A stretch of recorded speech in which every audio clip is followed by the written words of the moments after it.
আমি মরে গেলে যদি 20 কোটি মানুষ উন্নত হয়, আমি একজন মরে গেলে তা তোকে আসে যায় না। শহীদ জিয়াউর রহমানের স্ত্রীর জন্য আমি জীবনে আমার পুষ্প দিতে পারছি। এই পর্যন্ত আমি দলীয়ভাবে 2 টাকা ইনকাম করার আমি আজ পর্যন্ত চেষ্টা করি না, করবো না। পরশুদিন রাত্রে, গত রাত্রে আমি শুনছি আমার নেত্রী বেগম খালেদা জিয়া অসুস্থ, এবার কি হাসপাতালে ভর্তি। শুনে আমার ঘরে থাকা আর ব্যবসা প্রতিষ্ঠানে বসে থাকা আমার মনটা মানে নাই। না মানা সত্ত্বে আমি এসে বসছি। আসার কারণ হচ্ছে একমাত্র ফুসফুসের জন্য যদি আমার নেত্রী বেগম খালেদা জিয়া মৃত্যুবরণ করে বা মারা যায়, 20 কোটি মানুষের আশা আকাঙ্ক্ষা অপরিণত থাকবে।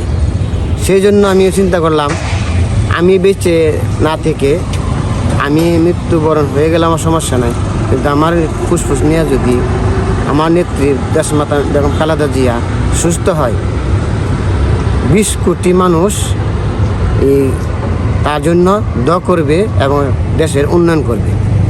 আমি একজন নগণ্য কর্মী যদি চলে যাই, তাতে আমার মনে হয় ঘাটতি কিছু হবে না।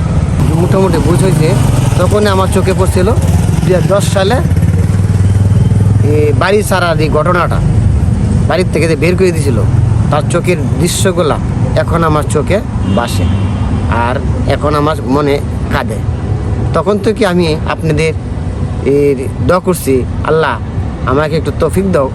এগুলো অনেক প্রকাশ করি না, কারণ বেগম আমাদের নেত্রী বেগম খালেদা জিয়ারে জায়গা দেওয়ার মতন, বিল্ডিং দেওয়ার মতন সে তো বাড়ি গাড়ি অভাব নাই, দিতে পারবে। অনেক মন্ত্রী এমপি মন্ত্রী আছে, কিন্তু আমার জঘন্য জিনিসটা যদি গ্রহণ করে আমি নিজেরই সার্থক মনে করবো। কারণ কেননা আমি তো দিল থেকে হালালটা উপার্জন দিয়ে আমি করছি। এই পর্যন্ত আমি দলীয়ভাবে 2 টাকা ইনকাম করার আমি আজ পর্যন্ত চেষ্টা করি না, করবো না। আমার বাপে এটা বলে গেছে, আমার বাপা 2টা ইনকাম করছে না। আমি মরে গেলে যদি 20 কোটি মানুষ উন্নত হয়, আমি একজন মরে গেলে তা তোকে আসে যায় না। আমার জন্য যদি 20 কোটি মানুষ উন্নত, দেশ উন্নত হয়, তাইলে আর আমি এইটা মরে সার্থক। যেমন শহীদ জিয়াউর রহমানের স্ত্রীর জন্য আমি জীবনে আমার পুষ্প দিতে পারছি। শুনি কালি বেগম জিয়া এই কারাগারে অবস্থা, মৃত্যুর সঙ্গে ফাজ্জালত আছে। এক সময় এক খবর শুনি, আর তখন মনে মানে না।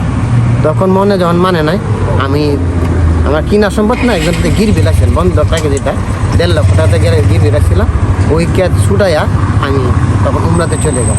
উমরাতে যাওয়া সত্ত্বেও তখন তো 23 সাল তো তখন শেখ হাসিনা দেশে ক্ষমতা, তো প্রকাশ করা যায় না কি, যাতে উমরা যাচ্ছি আমার দেশমাতা খালেদার জন্য নেট করব, এরকম নেট করে যাতে মনে মনে নেট আছে, প্রকাশ করতে পারি না।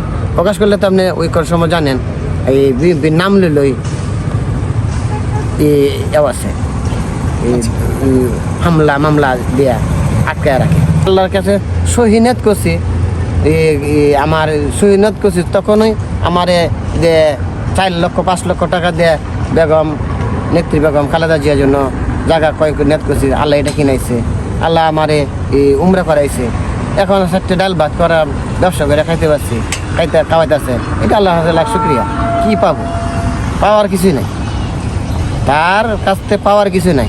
সে দোয়া করলেই চলে, সে বেঁচে থাকুক, সেটা আমি চাই। দুনিয়াতে বেঁচে থাকুক, হায়াতের নাচে দান করুক, আল্লাহ কবুল করুক। আমি আশা করি আমি আল্লাহর কাছে কোনো দিন কালি হাতে ফিরে নাই।